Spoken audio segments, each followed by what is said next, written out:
What's up, guys? Probably not the first Back time to the Post Pro podcast. Shoot, Tommy, you're freaking talking while I'm trying to do the intro here. Fuck your intro, What's bitch. going on? Come on. Here, now we're gonna start again. Really? It doesn't matter. Cut. No, it matters. I didn't get the.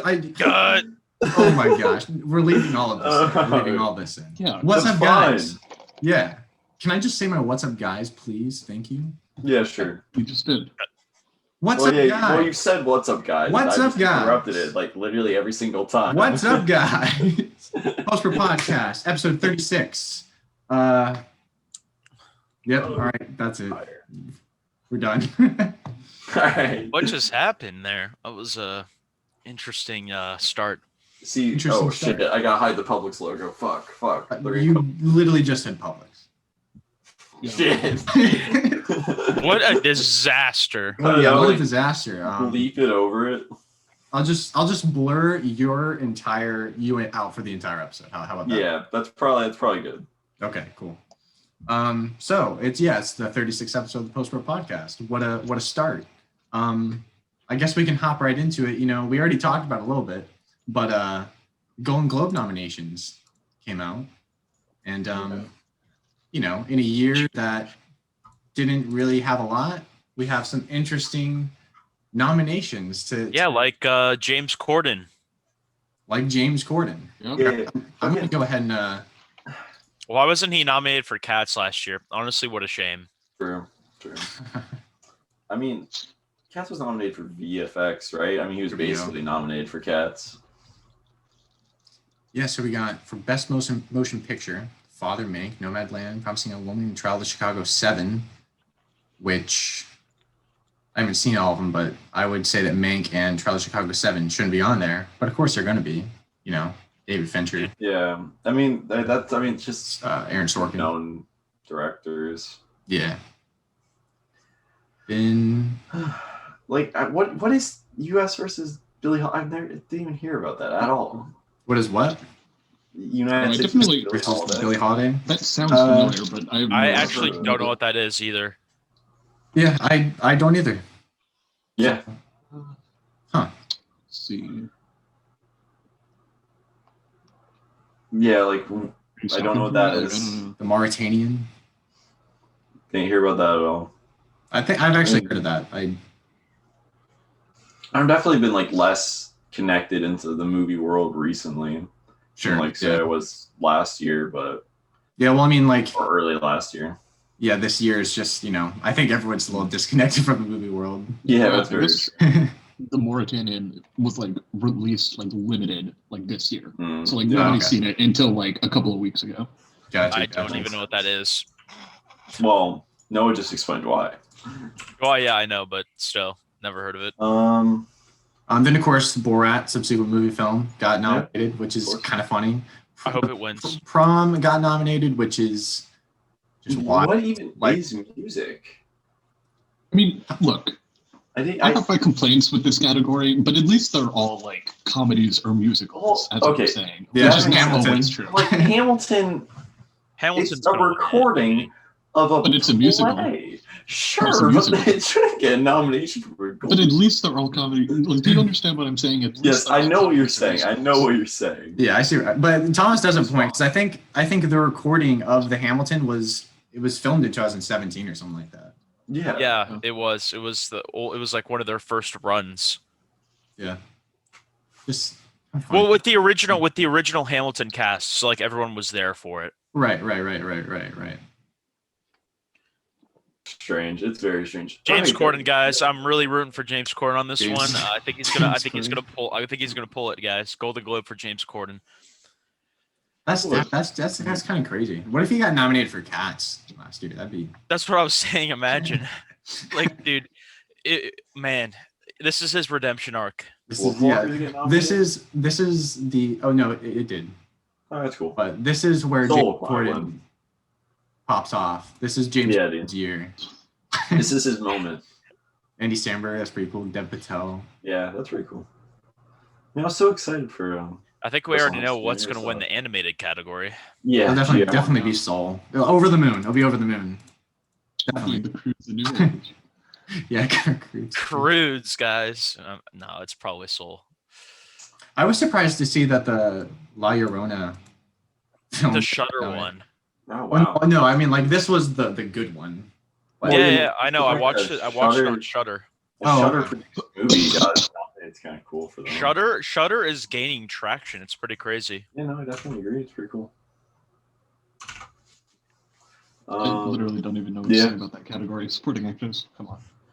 Yeah, I mean, I feel like we've seen enough. We get the idea. Oh, Olivia What a Colman. year. She already won. It'll be either Yeah. Olivia Colman or Glenn Close. Yeah, if Olivia Colman's nominated, then But I it's hope just not. game over. Jared Leto, guys. Jared Leto with the little thing. Let's go. Sacha Baron Cohen again, this time in the supporting role. I mean, I thought he was good in that movie, though. He was good in Trial of Chicago 7. I know everyone loved like all the performances in One Night in Miami. Oh, I haven't Yeah. seen it yet, but Well, I I've think people heard like that good movie. things. Yeah, generally. Yeah. Well, yeah, but I've heard the performances. I'm just gonna make a wild assumption and say that that's probably gonna be nominated for Best Picture at the Oscars. One Night in Miami. Yep, I see it coming. I don't think so. Oh, It is a think feature so. debut. I mean, I don't know. Nah, I think Yeah. Princess made the movie, but I heard like the filmmaking was nothing great. I mean, like, how often do like actors who are well respected who like then direct a movie then get nominated? Like, I feel like never, right? Bradley Cooper. I guess that's true. Shit. That's true. Ooh, Yeah. got him. Ooh, what a shutdown! I'm telling you, mark my words. One Night in Miami is gonna be nominated. Actually, well, she Everything. did get nominated for Best Director here, which is I'm telling you. Okay, but Mark yes. my words. Best Screenplay. It's not an works, Aaron Sorkin, Mink. Yeah. Best Score. Ludwig, baby, let's go. We also got Trent Reznor, baby, twice. Reznor Trent Reznor twice. Woo! Trent Reznor has some killer scores just in I general. know. I love the score for Soul, and I actually would love to see that win. Pog. And then Mandalorian. about TV, I don't care. Other than Mandalorian. I do. yes. I do. Mandalorian. It's gonna win. There we go, Also, Sebastian. I know. And then on top of that, we also got best nomination for the man, the myth, Bob Odenkirk for Better Call Saul. Hope he pulls out. That'd Yeah. be pretty dope. Do you really think The Mandalorian's going to win Best Television Series? Be Ozark. Without all of those, I think the only contender has Ozark. Yeah. I don't know. I can see The Crown kind of pulling it. Wait, yeah, people really like the Yeah. Crown. The Crown's a Maybe, big. I don't know. And it's I like period s- piece, you know. Didn't people also really not like Ratch? Ratch what? sucks. Ratched. I don't even know what that is. Ratched. It's That's the Ratched. Cuckoo's Nest sequel. Yeah. Yeah. It was a Almost mispronounced. prequel, just prequel, like sorry. everything. It's by the people, Collin. It's by the people that did fucking American Horror Yeah. Story, and they did a prequel to Nurse Ratched from Cuckoo's Nest. Oh, okay. And Actually, I did it's- hear about it's- that. It's pretty awful, and it just doesn't need to exist, but it's it does. Yeah. There's Bob Odenkirk, baby. Let's go. Al Pacino. Al Pacino is actually really good in that show, even though the show kind of mid. He was really good in that show. Yeah, we had to read the pilot All right. at one of my screenwriting classes. But All right. so this, Oh. I feel like we're good. yeah, we're good. No, I mean besides that, maybe Small Axe. I want to watch Small Axe. So I feel like I'm gonna I've get heard to a lot that of at, I at do some too, point. but God, Amazon. Why does everything have to be on Amazon? oh, it's on Amazon. All right, Shit. guys. Yeah, It's it's only on on Biggest Amazon. news story of the week. Are you ready? Like, you cannot watch it if you don't have Prime. So I'm probably just gonna do a free trial eventually. All right, All right. Ashton, what's that big news? Snyder Cut. Snyder. 4 hours long. We're a month away, a little over a month away, right? Yep, and Zack Snyder's been teasing with little images, and we're gonna get Nightmare Batman again, so that's cool, I guess. Why not? And then Noah, tell us about Zack Snyder's epic Yeah. promotion. The more important part of the Snyder Cut. Do not even have it up. But he's so. I mean, I don't even know. I guess none of you had seen it, so I guess it's not like common news or anything. But oh god, I'm trying to like look it up and talk at the same time. Okay, which is not helpful. Okay, so for $100, in addition to your HBO Max subscription, you can get a meal to eat along with the Snyder Cut, which is I guess like supposedly serves like 4 people or something. So I mean, Okay, $100 okay, isn't like totally out there. The one that I have pulled up says that it's $130 for 2 meal boxes or $260 for 4. Okay. The shipping and taxes not included. Nice. No. I really hope it comes with like a fucking like well. like a table of contents where eat this meal at this scene. Yeah. Yeah, eat this Wonder Woman themed When pastry. in the actual Yeah. this is the fucking Aquaman goes to get a beer and all that. It's like drink this beer now. Yeah. Like a little then- thing you have like an interaction Oh on screen. It says, "Eat your Batman chicken strips now." Drink this beer every 1 hour of the Oh my film. God. Just down the entire thing. We have Down 4 this in the super box. shake when Superman comes on screen. yeah. Down this bottle of vodka when there's an awful CGI dark side. So anyway, guys, That is kind of crazy. Yeah. Snyder really Cut. trying to milk, I guess, however much money they. Honestly, it's totally possible that Well, they'll they just like spent so cancel much it because they fucking money can't on figure it. out the logistics or something. Yeah. Well, I think what I read was it cost $50 million for him to finish the movie.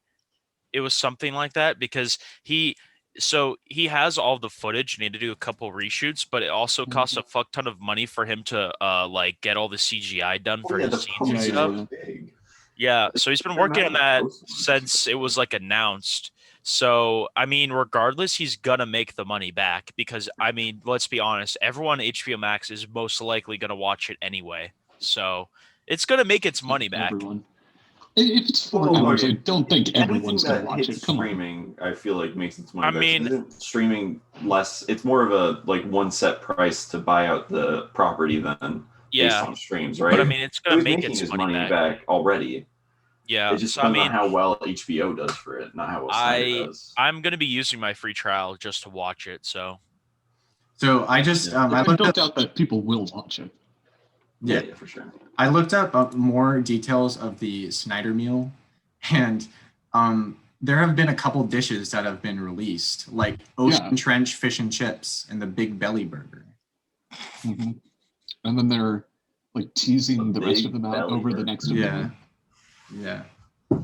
incredible, truly incredible. Zack Snyder, Whoa, everybody. whoa! Apparently, Screen Rant says that the box won't arrive until April 15th at the earliest.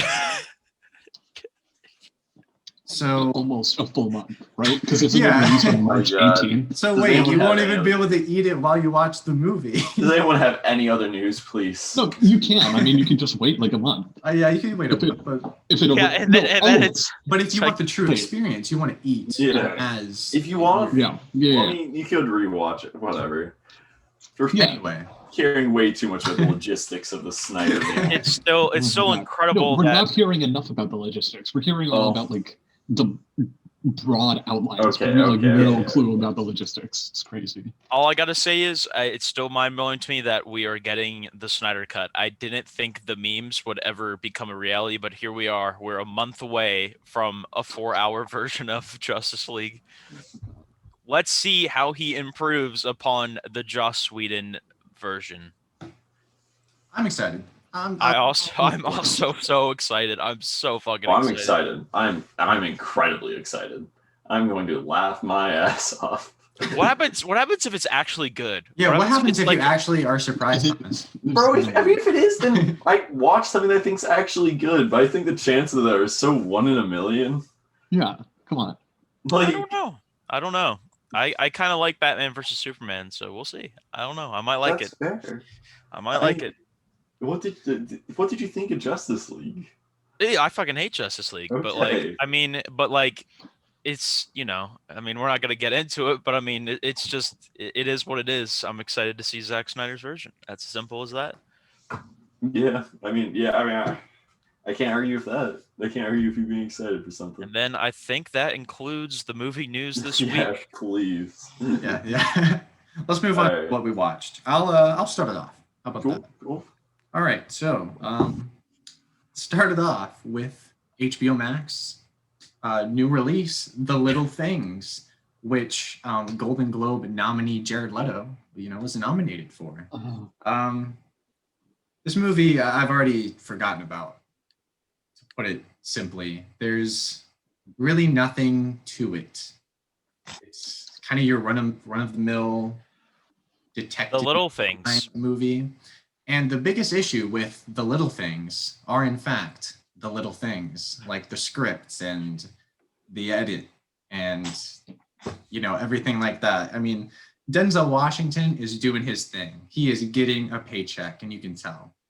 Rami Malek, honestly, feels like he doesn't know what he's doing half the time. His performance gets better as the film goes along. Hey, I got this script for this movie. Let me try to do my best. But honestly, like I was really disappointed with his performance. And then Jared Leto is he's having a blast. You can tell he's having a lot of fun, but it's not particularly in sync with what the movie is going for.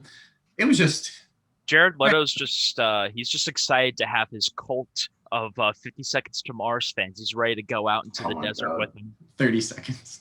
Or ready to, Whatever that fucking the band is. ready to pull them into the island cult. Yeah.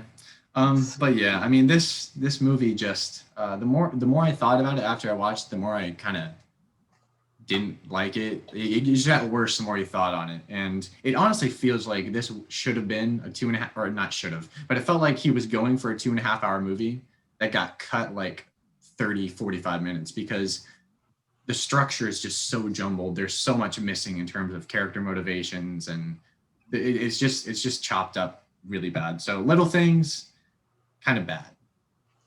Though I wouldn't say kind of bad. It's pretty bad. So like I didn't hate it after it finished, but like the more I thought about it, it just has a lot of issues. You know what I mean?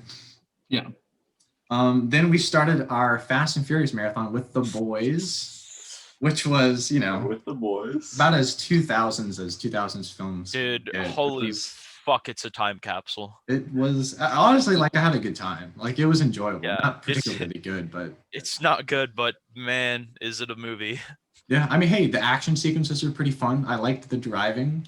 The soundtrack had some bangers, but And then I you got like your this- we'll go, yeah. and then you got your classic, just awful edits, man. There was just Oh some my God. incredible edits. Like I So think my good. favorite one, that was just a random like LSD edit of Vin Diesel, and it was just like a random slow mo, and he had like this acid aesthetic all over his face, and everything was slow motion. I was like, holy fuck, this is the 2000s. Yeah, yeah. And speaking of 2000s, after that, I followed up Hell with yeah. some childhood classics, the trip down nostalgia road, Scooby-Doo and Scooby-Doo 2, masterpiece. Monsters Unleashed. Rewatched those just for the heck of it. They are incredibly bad movies, but man, are they just so much fun. Honestly, the cast is perfect. They got the cast down, Yeah. pat, But I mean, in terms of just visual effects and script and all that stuff, they're even like the filmmaking is not good. But How dare you say that about Grandma Scooby? dude, what was so surprising watching these now, because it's been several years since I saw these, with just how like adult oriented and like how many just blatant like innuendos and such are just in this movie, that you never pick up on it as kids. But Who's your mommy? they're literally all throughout the film. It was incredible to rewatch. I'm surprised they were honestly rated PG, but hey. That's pretty crazy. Yeah, but Scooby-Doo films, live action Scooby-Doo films, they're so fun, so much fun. Then in film school, we watched Vertigo this week in my Hitchcock and De Palma class. Vertigo's pretty good. Not really much to say there. It's pretty good. I actually have to watch it for another class later this semester, so I'll be watching Vertigo again. Really funny, because I also watched that for another class last year. So now I'm looking forward to watching it, I guess, again, like next year. So Vertigo is like a staple of film classes. Yeah, it's there's a couple that are staples, right? Vertigo. Yeah. Citizen Kane. Kane. Yeah. Kane never came up for any of the ones I was in. I've watched Pulp Fiction like 3 times Yeah, Pulp Fiction's a big one. in film school. Yeah. Yeah, any writing class, directing class, Yeah. Quentin Tarantino class. Yeah. Is there actually a Tarantino class? I had it last year. One took last year. It was Tarantino and PTA. What the fuck? I want to be in that That's what I told you class. about. They do American filmmaker classes at UCF. Yeah. So And they so- just take two filmmakers and you watch their filmography. I'm taking the same class now, except it's with Hitchcock and De Palma. That's cool. Shit. And so after Vertigo, I rewatched High Noon for another one of my classes. I don't know. This one's not really great. Like it's such a middling movie. Everything about it is like competent, but nothing's particularly great. Nothing's particularly bad. I'm really surprised with the reputation this movie has. Like obviously it looks nice, the cinematography is good, but the performances are okay. The dialogue's okay. The story's okay. Like the best thing it has going for it is that it's like the movie progresses in real time. They're all waiting for the noon train to come. And so it's like actually an hour building up to this finale, which the finale is kind of disappointing, but you know, whatever. High Noon, it's all right. Then I watched The Death of Superman, continuing on with the DC animation, which was pretty good. It's all right. It's put a it. pretty good one. Yeah, not much to say on that. I enjoyed it. Wouldn't mind rewatching that one, honestly. It's a good comic arc too. It is, yeah. Had some pretty good character stuff in there as well. Children of Men, rewatched that yesterday. Hadn't seen it since like early high school. And it's still a great film. I think one of the best sci-fi dystopia films of this century. It's great. As a 5 out of 5 before, right? Did you not think That was just off of like memory. memory? You know, Yeah. because I didn't log it. This is the first time me logging it in Letterboxd. So. I was gonna mention something on High Noon that, like, I don't know. I just think like I often don't like old Hollywood style of filmmaking too. Bores me so much. Interesting. Yeah, honestly, like High Noon isn't like poorly paced or anything. It's just because it's only like 80 some minutes, and it looks nice. Like obviously, it like looks nice, but yeah, I think the biggest issue I have with films of that era is their endings are always super rushed. Oh yeah. You know? Yeah. But I mean, like, no, that's definitely like always true. Yeah. But I don't know. Like, who cares? The rest of the movie's good. I guess I never really thought of it. I don't know. I It's don't know, always that for me kinda like bothers me. I get so bored just through the pacing. Dialogue's always old Hollywood dialogue. It's just, you don't really need to explain it. Yeah, but hey, No, yeah. Now- I mean, old non-Hollywood. I need to watch more stuff from like God, what's his name? Seventh Seal dude.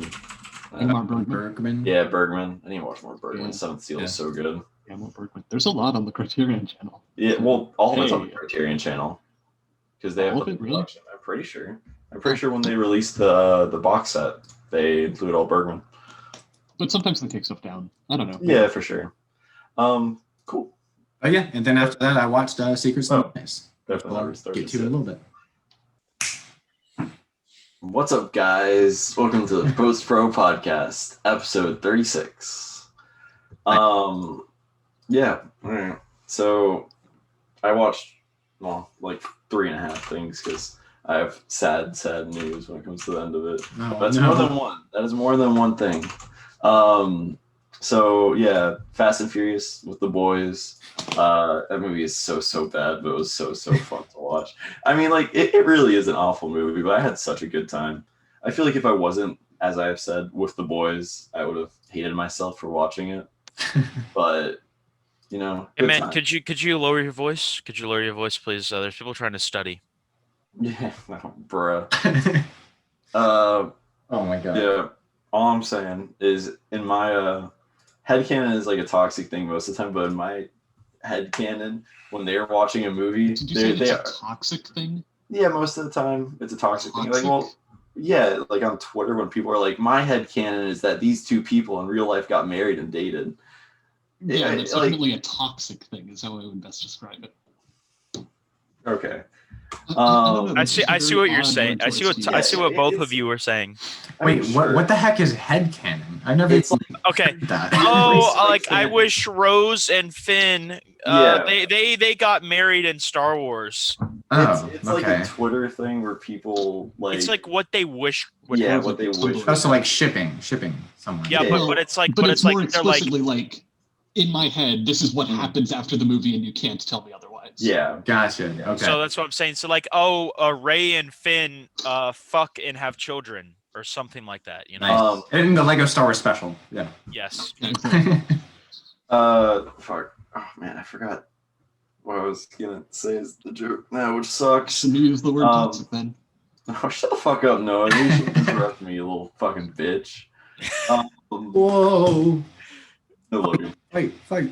Fight. Fight Oh Club. shit. Fight I Club. said it Zoom when we fight, were Zoom watching fight. it. I said it to Collin. But in my head they were watching just all 7 parts of the what's a Swedish housing film during communist You don't Sweden. even know what your Decalogue, you own mean? joke It's not is. Swedish, it's Polish. I mean, Oh, Decalogue. Polish, yeah, but Decalogue. Okay, I knew what it was until Noah cut me off. I also said it. Okay, but you didn't know what it was. Oh my god, I'm actually. Oh my about to gosh. leave. I'm actually about to leave. No, Thomas, please. All right, yeah. Lesson of the day. Fuck you, Noah. It's a good All right. Keep going. We watched Into the Wild, which I completely forgot that I had seen it before because my dad actually showed it to me when I was a kid. But there was a lot of like not child shit for that film. I think I was like 13 or 14. But yeah, I mean it's pretty good. Man. Oh yeah, it's good.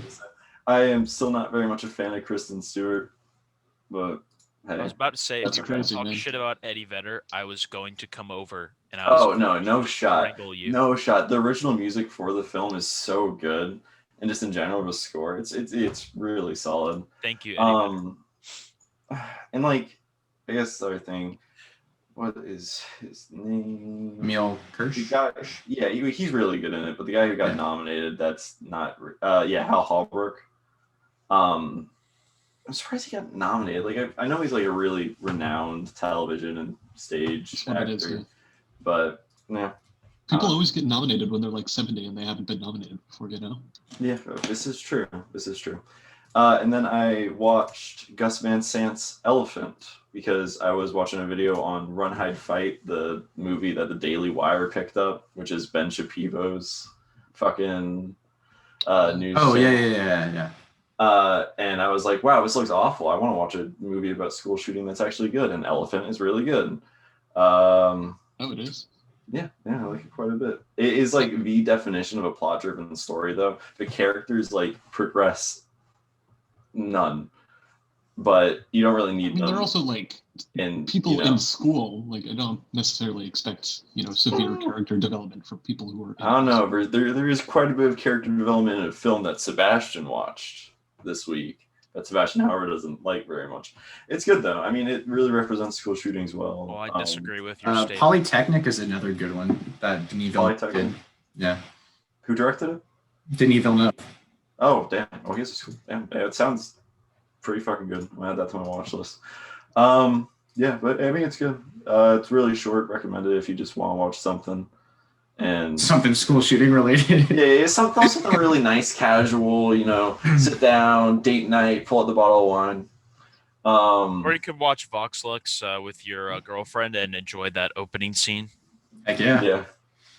But yeah, and then I guess I'll also that's pretty much what I watched this week because I cannot lie, I got an hour into Secrets and Lies and I had to go to work the next morning and I was just like, I'm gonna go to bed. A post-pro podcast first. I'm kidding. Okay. Not the first time. No, I was joking. This I was is joking. not the first time. And then I watched 30 minutes. So I'll talk about what I watched, but obviously if I had to put it down, I did not like it too much when we get there. And Sebastian. Okay. Sebastian. You ready, gentlemen? I had a had an all right week, I guess. I watched a couple things for film school. I had to watch some Russian film, Battleship Potemkin, and Battleship Pumpkin. Battleship Pumpkin. All right movie. It's pretty good. Enjoyed that montage. Very nice. Very cool. Anyway, nothing really much to say about that one. I watched Shutter Island because it's on Netflix now, and I hadn't watched it in a very long time. I think it's pretty great. It's very I still think it's pretty cool to see Scorsese do something that doesn't involve fucking gangsters or something. So I think it's really cool that he's only got like a couple movies that aren't gangster related, and that's one of them, and it's pretty great. So I would say most of his movies are not gangster related. Let's see. His Hold on, most hold on. well-known ones Yeah. are the gangster Yeah, obviously. ones. But what's yes. what's I the agree with lake that. one? What's the lake one? Oh, Fuck. Wraith one? Fear? Are you talking about Kid- Cape Fear? Yeah, Oh, yeah. yeah. Which I like too. But anyway, Shutter Island, pretty great. Pretty And you got great. Silence, you got Hugo, you got The Aviator, Bringing Out the Dead, Kundun, The Age of Innocence, New York Stories. Actually, I don't know whether that one is or not. Oh, but that's just a segment. Last Temptation of Christ, Color of Money. I guess that's about like hustlers, so that's kind of similar. After Hours, The King of Comedy. Anyway. Raging Bull, you guys, New York, New York. Alice Doesn't Live Here Anymore.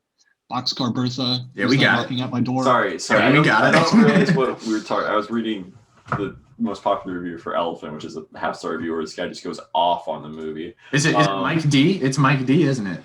Yeah, it is. It is. Yeah. Wait, why is this? Why do you know him? I follow him. Oh, okay. He's a pretty good reviewer. He's a Cool. But anyway, anyway. back to the matter. Wait, no. I want. Why did Noah just start listing out Scorsese movies? I was only listing the non-gangster related ones, Oh, which is like okay, 18 or sure. so. I mean, yeah. Anyway, continuing on. Scorsese, good guy, good movies. Leonardo DiCaprio, good. Movie, good. Anyway, moving on. I had to watch Lady Bird. I fucking hate that movie. I don't understand why it's so highly regarded. I guess women make film good, I guess. Yeah. Because I think Little Women was way better than Lady Bird, and I still don't find Little Women like that great either, but I liked it better than Lady Bird. But Thomas is over here telling me how there's incredible character development in Lady Bird. Not really. She's the same annoying, narcissistic character that she was at the start of the movie, and she's the same at the end of the movie. Yeah. What character development are you talking about? But she realizes like that she's going to like, grow and change. Like, yeah, she realizes like what the point of her parents like. I'm not. I don't think it's necessarily. It's not necessarily that she does change, but it's more that just like she glimpses like, you know, her life from like an outsider's perspective for like a brief moment, and she's like, "Oh, I am kind of like an asshole and narcissistic," and that's not necessarily saying that like her and that's mother, why she I apologizes. just crying didn't to her care. mom. I just No, I mean that's fine. Whatever. Yeah, I mean you have your opinion. I mean, yeah, that's fine. Like, I mean, you have your opinion, but I think it's a trash movie. I think it's very well made. I think the script's fine from what I read, because I don't want to fucking read the entire script because I had to read partial part of it for my film class. I just don't like it. I really don't think it's good. I think it's overrated. I think she's a solid filmmaker. I just don't think Lady Bird is really that good. I don't understand. That's just where I'm at right now with it. Maybe in a year or so, I'll look at it differently. I doubt it. I really don't like it. Anyway, moving on. I mean, fuck that movie. Anyway, moving on. Yeah, I watched. Wait. I just want. We came full circle because episode 1 of the Post Pro podcast. You complained about Lady Bird, and here we are, 36 episodes in. It's trash. Anyway, moving on. Little Things. I watched it as well. Pretty much exactly what Collin said. There's really nothing to add, really. I just think everyone was collecting a paycheck. It really was just like, I feel like their agencies was like, hey, Denzel, we got this movie for you. You want to do it? Let me read the script. It seems all right, I guess. How much is it paying? Pretty good. All right, I'm in. That's how it seemed. Everyone in the movie was just giving really lazy performance. Jared Leto seemed like he was having a good time, but he was basically just the same character he was in Blade Runner 2049, honestly. Well, there was like nothing to him either. Like it never got into who he was. Like most of the time, though.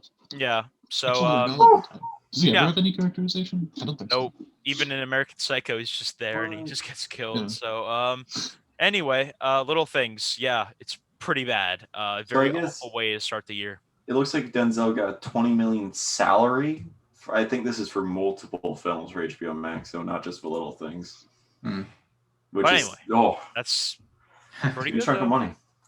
That's a big chunk of money. But anyway, little things. Not good. Little things. It's a little thing. It definitely was a little thing. Every time he said that in the movie, it was just Take a shot. Rick Dalton pointing at TV. Yeah. Yeah, just Anyway. like, hey, at what is it, 2 hours, 12 minutes, 24-second mark of this movie, which I wrote down. Oh yeah, you wrote it down. Yeah, I wrote it down. I laughed when that happened as well. Yeah, because I was initially gonna like just link to that GIF in my review, but then I couldn't find a good GIF, so I was like, whatever. Anyway, Secrets and Lies is the last thing I watched this week. All right. So Noah, take it away. Oh yeah, I guess that does. I probably would have just sat there in silence for like 5 seconds if you hadn't said anything. So thank you for queuing me up. You're welcome. But anyway, started off the week really strong, really strong actually, with All the President's Men, which is great. Honestly, it's like a great like sort of process. Everybody's typing, everybody's smoking. You got young Redford and young Hoffman, who are just like outrageously attractive. It's just like crazy. It's like, right, you watch this movie and you're like, right, like I understand why they're both like hugely successful and popular and are still like getting hired to do things, even though they're obviously like pretty good in the things that I've seen them in recently too. It's just like, wow. But yeah, hey man, it's great. Portrait of, the other funny thing about All the President's Men is it literally starts with the staging of like the Watergate hearings, and then it's funny, like when you think about the post, how it ends with the staging of that. Yeah. I don't know, it's just weird. Like I already thought that the post ending was weird, just because it ends with the staging. Okay, it's a real thing that happened. It's just spoilers saying that it's in the movie. Come on. haven't I taken actually that really history liked class the ending yet. to the post. That was Really? cool. I don't know why it's there though. And then it even makes less sense when it's like already like has famously been dramatized in another like Best Picture, I think winning maybe, at least nominated movie. But I don't know, whatever. I like the post. It's fine. I like this better though. You watch Portrait of a Lady on Fire. Hey man. Hey. Yeah. I remember seeing that and I was like, knowing how, because obviously you were very much more into, like, even more into cinema than I was back when we went to see it at the Enzian. But I was like, really, you only gave it I mean, maybe not. You only gave it a 4 out of 5. I thought you'd like really vibe with it. I don't know. And then when I saw you gave it a 5 out of 5, I was like, yeah, that makes sense. Knowing like your taste now, especially. Yeah, I think it certainly helped. I also think it's one of those movies where it's not like there's a lot surprising that happens in it, but I think once you already like have seen it and know the shape that it's going to take, it's much easier, especially because it is such a slow burn and like not a lot happens for a while. It's just much easier to sort of like vibe with it and sit through it, for the entire 2-hour span. It's almost exactly 2 hours. Crazy how that works. And then I rewatched an underrated video game adaptation classic. In fact, I think it is the first video game adaptation, certainly the first like theatrical, Super Mario Brothers, which I honestly do not like. I get why people don't like it. I don't know why it's like widely regarded to be one of the worst films of all time, because like it's a comedy. I mean, I kind of know why. I mean, it's just because like it's not like really anything like the video game. But who? One of my friends has a review on it that's just 5 out of 5, and the whole review is "Who cares anymore?" Yeah, I feel like that encapsulates. Oh, that's funny. But like I don't know. It's all about Mortal Kombat, baby. It's like it has genuinely great like set design and costuming, and well, maybe not costuming, but definitely like great production. I was gonna say the Goombas, dude. The Goombas are fucking awful. Are they costumes? I guess they might be, but I don't think they are. But that's not really what I was talking about. I was talking about more just like the costumes of like not the main characters, just like Bowser's so funny too. Costuming. I fucking love Bowser in that movie. Yeah, exactly. Like Dennis Hopper is like great. Yeah, there's stuff. Yeah, don't get me wrong. Yeah, I don't get why it's so regardedly like hated, but like it's still not good. But it's at least it kind of knows that it's not like the game, and I guess I kind of appreciate it for that. But it's still bad, But then weirdly, it does take a lot of like random like names from the game and just like puts them in the movie for no reason, where it would work like a lot better if like, you know, it was just exactly the script as written, but you just took out like all like deliberate references to the game. That's I don't know, why very odd movie. that's why I like Mortal Kombat. Yeah, sure. I wouldn't know. Watched King of the Hill like an hour before it left the Criterion channel, or maybe a couple of hours. I guess I don't really remember. Oh no, I guess a couple, because yeah. And then the next one I watched was later that day. But anyway, I don't know. It's pretty good. I mean, I was hesitant to watch it because it definitely, and this is like true, it definitely is the most like I don't know, like Oscar baity sort of traditional Soderbergh movie, and it like really just doesn't have any of his editing style at all. But I mean, it's still pretty good. I don't know. It's a pretty fun Bildungsroman adaptation. Actually, I don't know if I said that right, but I don't really care. District 9, just really middling. I don't know. What'd you think of District 9? So somewhat funny story about this. A couple of years ago, my brother and I were trying to decide what to watch, and I forget I'm pretty sure this is what it was. I was like, how about District 9? I don't care. It's like an alien movie or something. And then we got like 20 minutes into it, and both of us were like, yeah, this is kind of boring. Let's do something else. And then I can't remember, but I think what we ended up watching was Mandy, which is definitely a lot better than this. But it might have been something else. I honestly don't remember. But yeah, I don't know. It's just so like nothing. Like the only thing that's, and like the sort of attention to detail with like visual effects and everything is pretty great.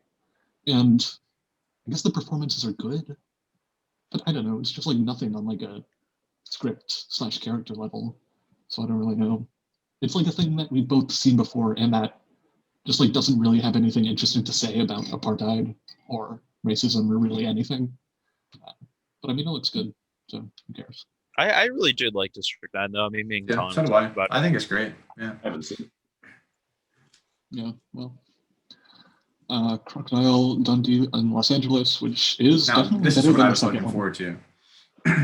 I mean, it's better than the second. Like, I don't know what you want me to say. Both of them are like the first one.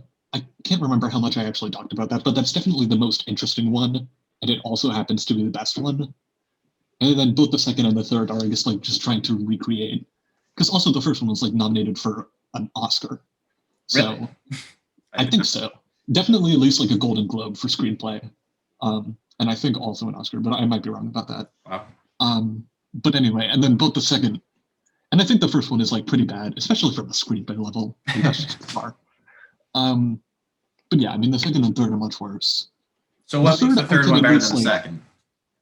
I can at least recount to you the plot. I mean, Yeah. like granted, I watched the third one much more recently than I watched the second. But I feel like if you had asked me like the day after I watched the second, like what happens in that movie, I like just nothing. Like I don't know, they're in New York and they go to Australia, like just mind empty. But yeah, man, was there someone like interesting, like an interesting casting choice in this one? I feel like there might have been. Oh yeah, Jonathan Banks is like one of the minor henchmen, which is kind of weird. Yeah, the Well, I OG mean, kind of Mike. fun. Mike? From Breaking Bad. Yeah. Oh, right. Yeah, that's like his Right, best but that's role. what most people know him from. Yeah, and I knew that too. Like I looked it up. I was like, what is he most famous from again? And then I'm like, oh, I yeah, saw right. him in an awful I don't know if you guys remember, it was like probably episode like 20. I bought a whole bunch of old like shitty movies from Goodwill. One of the shitty movies I got from Goodwill was a TV movie that was like a ripoff of Terminator that Jonathan Banks just was in, and he is in Yeah. it for like a couple minutes. I don't know. He was in some weird shit back in the day. Interesting. Yeah, I don't know. But yeah, I don't know. Let's see. In Los Angeles, I don't know. Does it even start out good? I feel like the answer is no. Again, like both of the sequels are very hard to remember like anything that actually happens in them, Yeah. aside from like bad jokes. It's like a scene where they go to a Wendy's and order a lot of food, and that's supposed to be like a joke. Come on, Nice. it's not a joke. Yeah, it's bad. And then Bamboozled, because it got added to Criterion. Speaking of, which is a really, I don't know, like terrifying movie is I guess a good way to put it.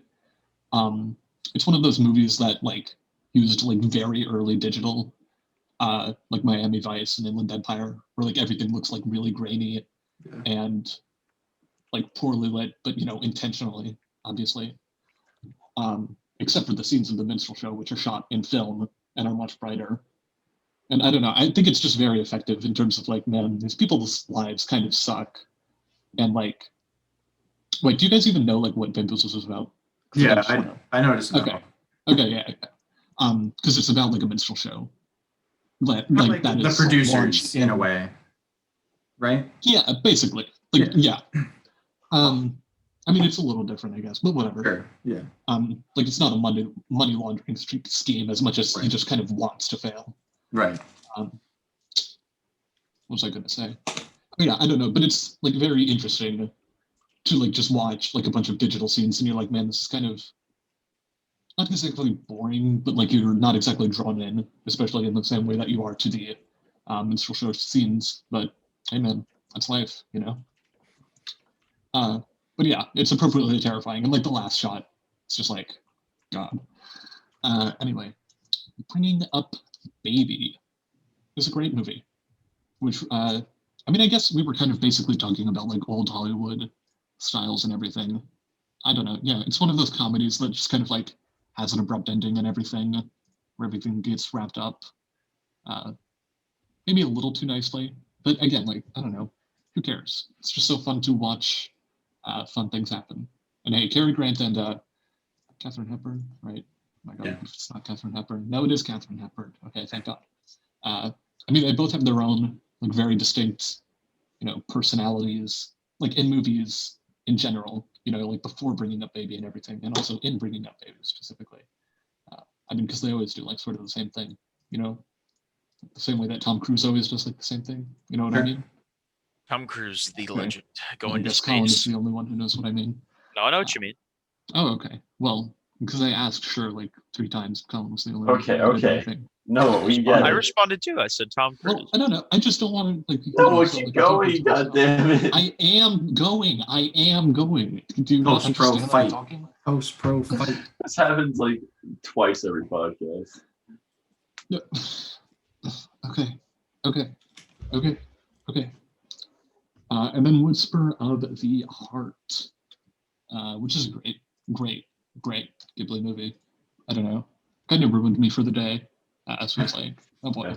And When's I'm the really next thing I excited for that new Studio Ghibli movie. Yeah, God, me too. Oh my my god, yeah, it looks. Yeah, it does look. Man. Did you hear I he's wonder if I'm coming gonna out watch of it tomorrow. retirement? Did you hear he's coming out of retirement because of how Yeah, he bad it announced it, like- looks? Yeah. Well, Oh, it's not because of that. What are you talking about? Yeah, He he announced announced he's his- becoming retirement because he like couldn't live without making films or something Yeah. like that. Well, no, but he had a Uh, talk with his son. He was like, I really don't like what you're doing here. Yeah. Is that confirmed? What the I new feel movie like is. that's like pretty obvious, but I don't know if that's actually been like confirmed or anything. The new movie is Earwig and the Witch, which premieres tomorrow on HBO Max. Maybe you should Oh, check it out. wow. Oh, it comes out tomorrow. Oh shit. Yeah. Maybe I I'll think watch so. all the Studio Ghibli movies tonight, just to get. Oh my Yeah, god. definitely. I mean, all of them are on HBO Max. Yeah, I have several in my watch list. I just need to get to them. I don't know. You I've should only watch at least 1 or 2. s- Either only seen you should 2. watch like 1 or 2 tonight, or you should watch Earwig and the Witch tomorrow, just going in completely blind. Yeah. Like, don't even look up production stills. Just watch it. all right. Yeah. Yeah, Colin, Um, don't look at production skills. Although I guess like the thumbnails or whatever will probably ruin it, but whatever. So yeah, after Whisper of the Heart, I was just like, okay, so I have to watch stuff that is just like I don't have to engage with emotionally, like on any level. So I watched Freaky Friday, which was fine. And Austin Powers, International Man of Mystery, which is pretty good, man. Okay, hold on. Just gonna take a break. Okay, ready? There we go. Are you ready? You good? Well, yes, because again, I've been, monologuing for the past like 5 minutes straight, and now I'm about to do it again. But anyway, then I watched this week's movie, Secrets and Lies, unless any one of you wants to interrupt me, Keep going. Okay. I mean, I guess I don't have a prepared statement as much as I have a bunch of bullet points. But, I mean, if you ask me what Secrets and Lies is about, I would say, why don't you ask me what Secrets and Lies isn't about? Because in many ways, That's deep. Yeah, in many ways, isn't it about everything? I mean, I don't know. Thomas, where did you drop off? I guess I just want to start with that. An hour in last night, I was like, wow, I do not want to watch what to me felt like incredibly every scene after scene melodramatic film where two people just argue when I could just go to sleep and get ready to go to work. So yeah, no, I got so incredibly bored. But it was about an hour in, and then she hadn't called. She at that point talked she realized that her mother was white and that she hadn't talked to the mother yet. Then when I got back from work, I watched another 30 minutes or so, and she met up with the mother for the first time. And I mean, at that point, it started getting a little more interesting to me. Yeah, I think it definitely gets more interesting. That's when I got interested. Yeah, so I mean, I'm gonna finish it, but my greatest analogy to me was when I watched half of fucking Downton Abbey, and I had to walk out because I just couldn't handle it. Too British, too British. Man. I like British comedy a lot, but British drama, oh my god. Yeah, if I had known that, I wouldn't have recommended it to you, or I guess to this whole. Mm-hmm. But anyway, I don't know. I guess, and part of the reason I chose it was, and this turned out to be true, was because I thought it might be a little bit like Gosford Park, which I liked quite a lot. But yeah, I mean, it's a similar sort of thing of just a bunch of people having, I guess melodramatic conversations. I mean, I don't know if there's really a better way to put it. No, at least in general. It's pretty the best way to put it, quite honestly. Yeah, I'd say it's a melodrama. Well, yeah. Yeah. I mean, I just don't know if there's a better way to describe it without just going into the details of the plot of the movie. Sure. I'm not going to. Or I mean, maybe I will. I don't know. You guys can go into the details. I mean, I'll finish it either way. No, I don't care about spoiling it. I just don't think it's necessarily important to be so anyways, what did we think of this plot point? That's not really so much the point of the movie. I mean, obviously there are certain plot points, but it's not like we have to be so this happened and then this we don't have to dissect it or anything. And then, well, we can't dissect it, just we don't have to dissect the plot. Okay. All right. Let's see. What do we have? First thing I took note of was the score, which is really tense and stringy and nice. And plays throughout a lot of the movie. And there was I can't remember it now, but there's a main theme that plays.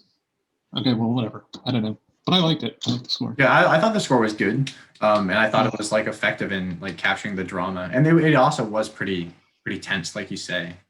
It always felt like it was building up to something devastating in a way. Yeah, and I feel like dreadful. Yeah, exactly. I think the scenes would have been a lot less tense if not for the score. Honestly, right, at least certain ones. Obviously, there's a lot where people are yelling and crying. So but Yeah. From what I saw, a lot of yelling and a lot of crying. Yeah, there is a lot of crying. And I'm sure there was only more. I don't know. I think the thing. I mean, first of all, I think the thing that I appreciate most about this movie is probably just the set design and the use of color and everything is honestly really good. It is a really nice looking movie. Yeah, and it's shot especially.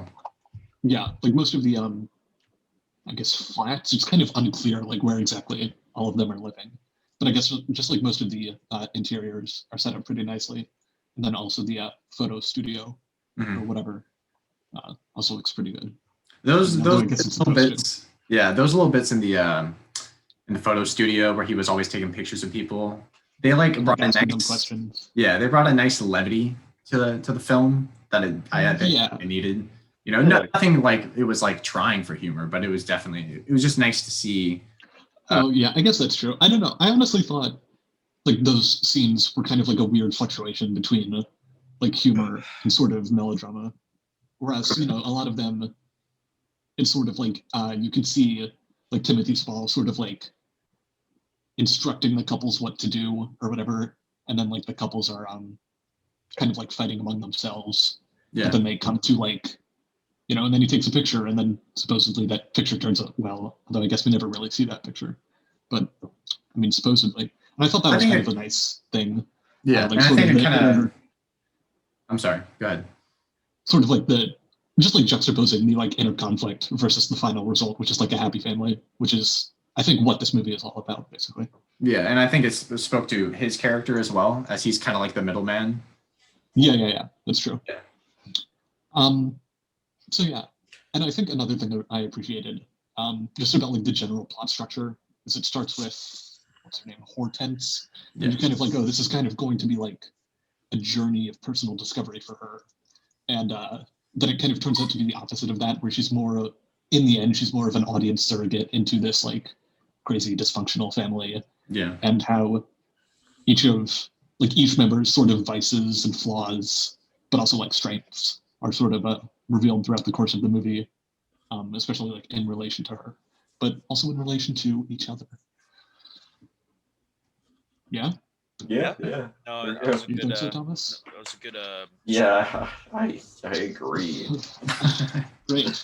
Well, I'm going to hop in here real quick just to say, Okay.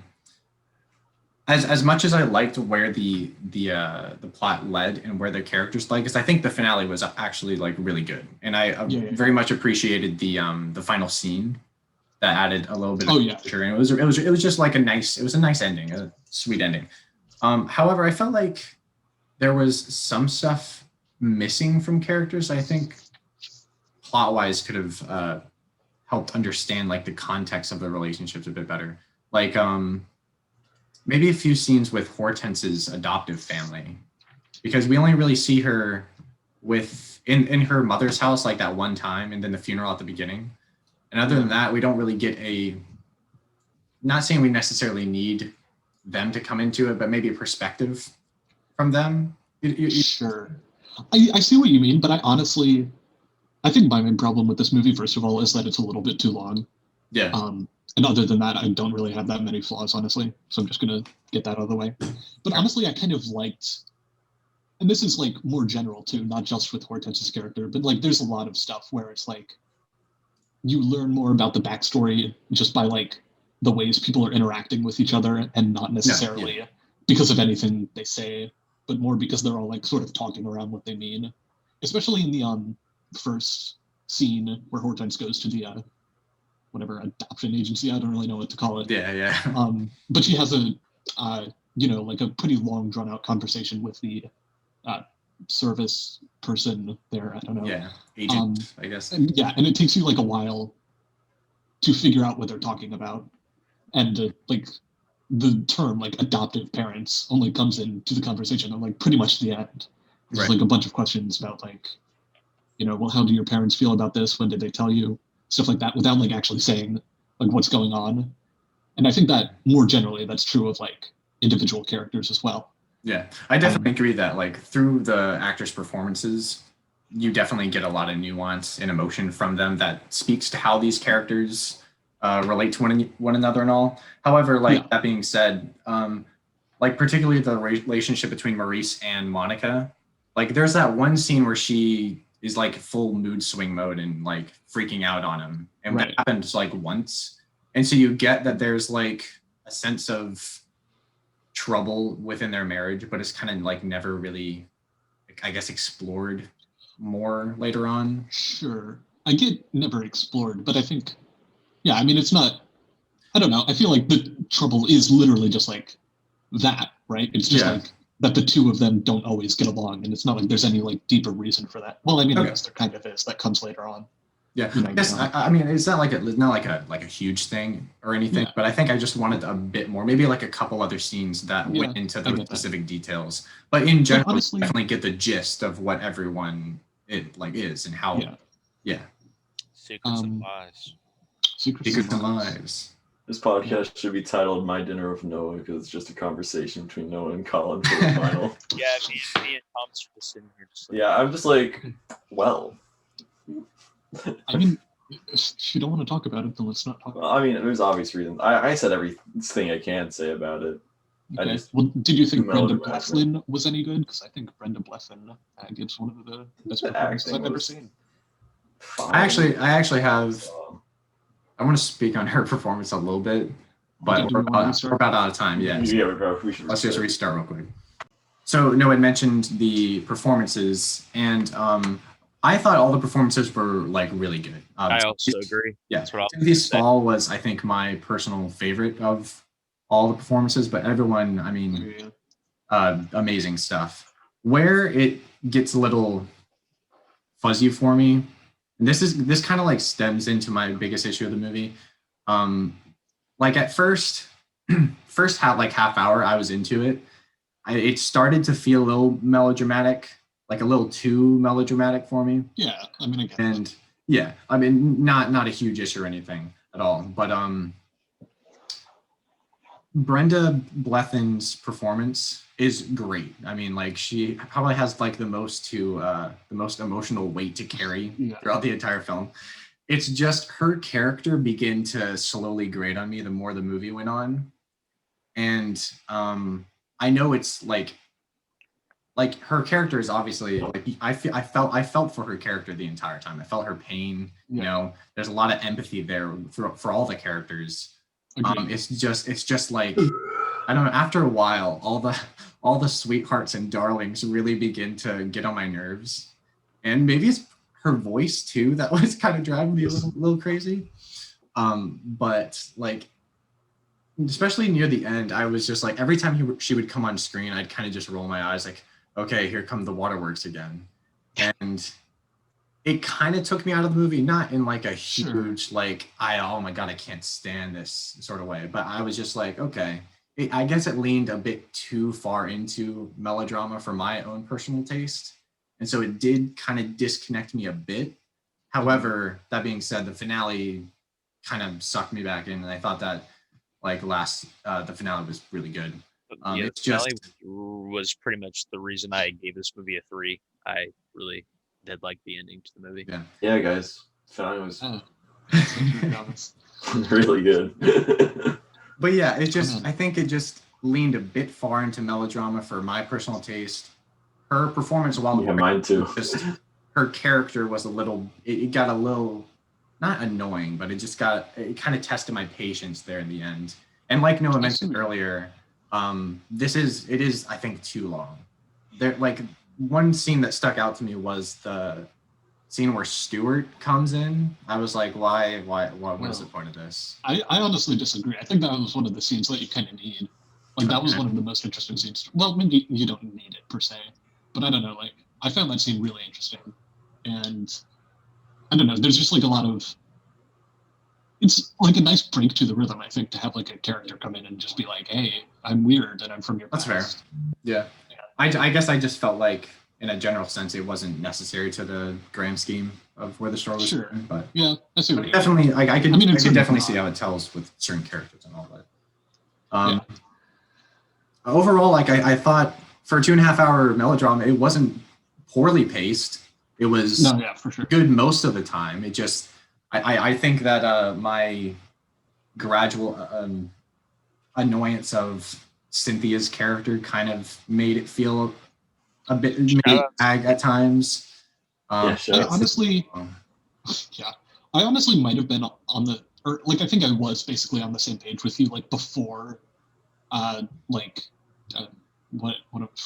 before like she met Hortense. I was kind of like, is this entire thing just like her like crying and yelling at her daughter? But I don't know. I think once Hortense comes in, there's a lot more like balance of sort of like laughing and then like immediately turning into crying, and I found that a lot more interesting. I agree, because their relationship, especially how Cynthia like opened up gradually, I thought that was great, and it was just it was a movie that made me laugh and smile. I never cried or anything, but I don't think I did either. It never got me overwhelmingly emotional, but it definitely had its like subtle moments. Yeah. Like I think before you see the movie, you're like, oh, secrets and lies. So there's going to be like some huge finale that's like supposed to make you cry and everything.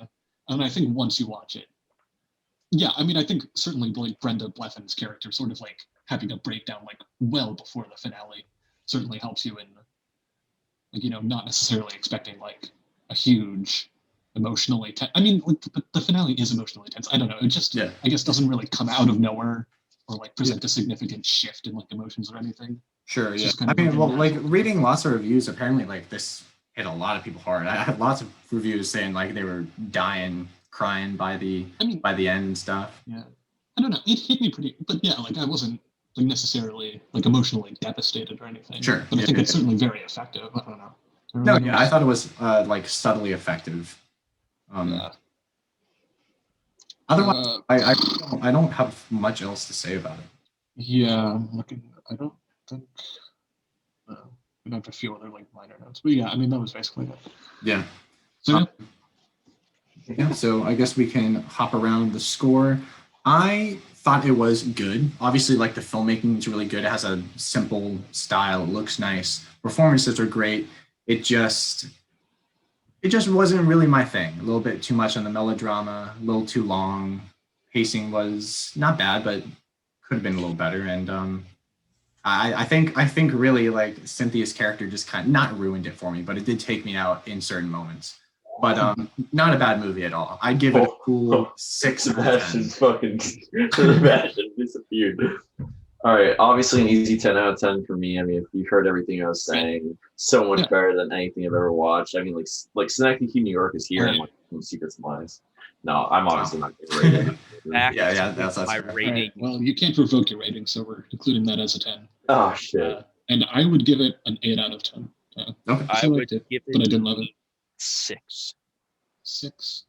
Right, Hey, so that's 2 a 3 out of 6s. 4. Which is a 2 6s. 7.5 out of 10. 6.67 if we want Yeah. to. 6.67. 10 out of 7.5, yeah. The 10 out of 10 really helped. Yeah, Yeah. 10 out of 10 did really help getting it to a Yeah, 7.5 our official rating. I got you, no. Really bringing up your pick. And speaking of your pick, it is my pick now, right? Yeah, but So, before we get on to Thomas's pick, I just wanted to show you guys something. Last week we had mentioned Requiem for a Dream possibly being like one of the highest rated post-pro picks for us. So what I did, and I will share my screen. You went above and beyond. I went above and beyond, and I created a spreadsheet where. Oh wow! Holy shit! He really went Wow, all you out. really got Casey and Jordan on there too. Yeah, honestly, Casey had I think one film he gave a rating. Jordan had a few at the beginning, but otherwise, so it's not entirely accurate. As I went mostly from Letterboxd scores rather than trudging through all the videos. Oh shit! Damn, But, you really yeah. did go above and beyond. So Nice. we have number 1 was Donnie Darko, which was the funny enough the first movie we reviewed. So wait, did you add like if Noah had one of them reviewed but wasn't on the cast at the time? No. Did you add that? No, Oh, I there's just a did lot of who movies. was in the episode. I just did it according to who was Yeah. in it. Watched a fuck ton of movies. Holy fuck! So Yeah. Donnie Darko is number 1. Requiem for a Dream was actually number 2. Kind of cool. Nice. Climax was 3. Really Inside like Llewyn Davis, or 4. I'm sorry. Inside Lewis Davis was 5. But these are all tied. Yeah. Okay. So those are Synecdoche, New York was number 10. Yeah. Synecdoche's in the Let's top go. 10. And so yeah, most of them Fire are around the 6 or like 5 range. What? What the fuck? Well, House, that was because like, Oh, okay. Question mark out. and I then was like, Noah how is said he that didn't give low? it one either. Wait, yeah, I was looking at that. No, you didn't give it anything? No, on the episode I didn't give it anything. Yeah, well, I remember Yeah, that. all of us were just like, So House is I like don't unranked fucking here, know. but You but the guys were worst- like, okay, you guys were like, I don't know, but I was, yeah. yeah. So No, I liked it. if it was between like what Thomas and Sebastian did like a 3 or a 6 out of And 10. it's not even necessarily Put it up to number 3. Come on, Collin. okay. Yeah, it's not even like I don't even know what I thought about I that know, movie. I agree. No, but like there are some movies that I watch and I'm like, yeah, I like that, but like I don't know what rating I'd give it. And, Yeah, like, yeah. it's just No, one I it's not understand, I like- understand. Colin's thing where it's like House it's was bad or just too one bad of or those good. fucking movies, dude. House- Yeah, that's kinda why I left it alone. It was fucking amazing. But the worst one that we collectively all Yeah, rated mine was, was 9. Yeah, That and was- unfortunately Vox Lux is down there too. It made me sad. Unfortunately. Yeah, well, yeah, you man, you have a lot of picks down there, right? Hey, I have a lot of picks up here though. Requiem for a Dream, Climax. Well, no, I was joking because I have Speed Racer. Looper, baby! Looper's 9. Let's go. Yeah. Wait, Cooper's tied for 4th. Ryan Johnson. Very let's go. confusing way. You should put a in the I column. You could just put a rank, and then you could do like 1, 2, 3, 3, 3, 4, 4, 5, Yeah, 6, yeah, 6, 6, 6, wait, 7, so 7, 8, which one's 9, 9, more? 10, 10, like 11, disputed. 11, What 12, are 12, 13. because obviously Yeah, I'm we sure got if it. No. you Thank you. took everyone's scores and like average them based on the films, Noah's and I would have the most correlation. Like you two would have correlation for liking a film, and Noah and I Oh, would yeah, have correlation, definitely. right? Oh, It would I'd love definitely to be see, like like, Sebastian and together. I against Noah and Thomas the Mhm. majority of the time. Because I wonder, because I feel like the two most disputed, if I just have to guess off memory, would be the Cook, the Thief, his wife, and her lover versus like Vox Lux, right? Yeah, Those those are the Speed those are the Racer, most Speed Racer. extreme. A Speed Racer as well. Yeah, Oh, Is- Speed Racer as well. Speed Racer as well. yeah. But where are they? Vox Lux. Because isn't Speed Racer like 2 and a 1? Well, yeah, weren't you? where, Yeah, well, yeah. No, Speed Racer is the most disputed by far. where is Speed Racer? 24. It's 24. Oh, right here. 24. Okay.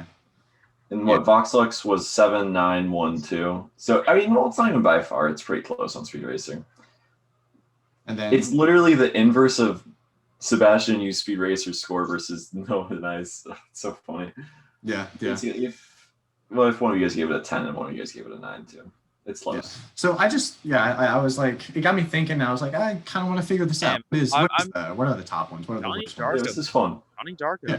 That's Yeah, pretty Donnie Darko great. helps. 'Cause, Deserved. like, Deserved. it's a good movie. In terms Noah, of the you main gave it- cast you gave it a now, 7 it's out of 10, right? Who? No, you gave it a 7 out of 10, right? Donnie Darko. The first time I watched it, but then I thought about it and I'm like, it's like a 5. Hmm. You know, All right. Well, But yeah. speaking We're of- not going to count that. Yeah, we're not gonna. We'll Count keep it up there. We'll keep He it up wasn't Yeah. there when we. Yeah, we'll keep Donnie Darko Alright, number well, one where it should be. Speaking of post pro podcast lists, next week we're gonna have a new one, and it's my pick, and it's something that I've been wanting to watch for a while. Is it Back to the Future? No, it's not Back to the Future. I'm like, that's like your next pick. Why would I pick No, that? why I'm would gonna I? bring Why this would up I? every Give, episode. why would I give that away? But it's something where like want to explore more extremist. Well, not extreme. Well, I definitely consider this extremist, but like kind of Okay. fucking insane filmmaking too. Especially how I very much didn't like Holy Motors. Hint, a word from Holy Motors is in this title. The Holy Mountain? Is it the Holy Mountain? Yeah, it's the Holy Mountain. Oh I'm my thinking of God. Holy That's Mountain. pretty good. Okay. So I'm very That's excited to interesting. talk about this because this is something I've wanted to watch for forever. Obviously, Jodorowsky, famous for not Famously only didn't direct Dune. but famously also didn't direct Dune. Just like how he would have changed filmmaking, like Snyder's changing filmmaking with the Snyder Cut. It's literally, I mean, none of you have seen the documentary, right? I have. The It's an insane documentary It's so about crazy. how Jodorowsky didn't direct Dune. It's actually incredibly interesting. I really recommend you guys watch it. But I'm really excited to watch this. Oh, fuck movie is this? Jesus Christ. Yeah. It's gonna be fucking insane. This I'm has been on my quite watch list excited. for a while. However, it's like been one I've kind of like House. I was hesitant to watch it because I might end up Yeah, me too. hating Like it. 1000%. Yeah. Yeah. Um, But hey, here we go. The I don't Holy know. Mountain. I really want to get deeper into my enjoyment of, like I said, like Yeah. extremist, Weird movies. I guess, yeah, weird, strange There are films. 'Cause like Holy truly, Motors like, I don't so like, many, but House I yeah. love. I don't know if you consider like 4.3. Synecdoche, New York. People obviously it's a very strange film. I obviously love Synecdoche, New York. I'm trying to think other ones that I don't like that are considered stranger films, but like Under the Skin, I'm kind of in the middle of. That's obviously very different. You didn't like Blue Velvet? Blue Velvet, but I like Mulholland Drive. I don't know. I really want to like figure out and like dissect what makes me enjoy those. I feel like Holy Mountain is a good place to continue that. Yeah, it Interesting. will definitely be an interesting one next week. And fun fact, I don't know anything about this movie, so it's YMS's favorite movie. So we'll get Your Movie Sucks guest I don't know. guest on the podcast. that'd be fucking hilarious. Yeah. And fun fact number 2, his second favorite movie is Synecdoche, New York. So that's one of the other reasons I want to watch it. Whoa. Wow. So yeah, I don't know. I'm really excited to finally watch it. Get around to it. I'm excited to So watch guys, it. my pick for as a next group, week too. is Feels Good Man. It's about Pepe the Frog, and really want you all to enjoy that film. Do you know if this is Great, but, you know. like on streaming anywhere, Thomas? I think it's Movie. on Mubi. Yeah. It's on Movie, so if you want to start a movie free trial, you can. Yeah, I think for Probably students it's like 2 months or 3 I months. hear there's or this something, place called the Pirates Bay, and I'll be checking the movie out there. Dude, I swear, in 5 months, Tarantino's gonna personally knock on your door and be like, "Hey, man, we need to Tarantino. talk." Tarantino, Christopher And then- Nolan. and then he's He's gonna be looking through my room like those Yeah, dude. photos, like the apartment photos of him, just like you know what I'm talking about? I think so. Could you yeah, imagine yeah, if yeah. You No, guys I do. remember Yeah. the photos of him walking around the Oh my house? god, those are so good. Yeah. Could you imagine if like they sent filmmakers to like people's houses who got caught? Oh, well, how about would be Tarantino? Tarantino cares about that. So Nolan would. Oh, is Nolan Nolan that big too? fucking would. Yes, Dude, would. He'd be like, Tarantino are "You're gonna fucking watching, roll you're up. pirating my movie at your house on your computer. You could be watching it in a movie theater." No, well, okay. I feel like Nolan would walk up to anyone like he hears Tenet, like he's taking a stroll down the street, like walking his dog, and he hears like the Tenet soundtrack from inside the house. And he like breaks in to yell at them. You should be watching this on your movie. What's your sound system?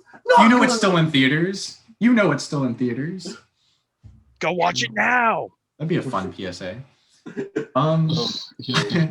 So anyway, I think that's going to wrap up the 36th episode of the Post Pro Podcast. We reviewed Secrets and Lies, and next week we're going to be talking about The Holy Mountain. So that'll definitely be interesting. Looking forward to it. Very excited. All right. Until next time.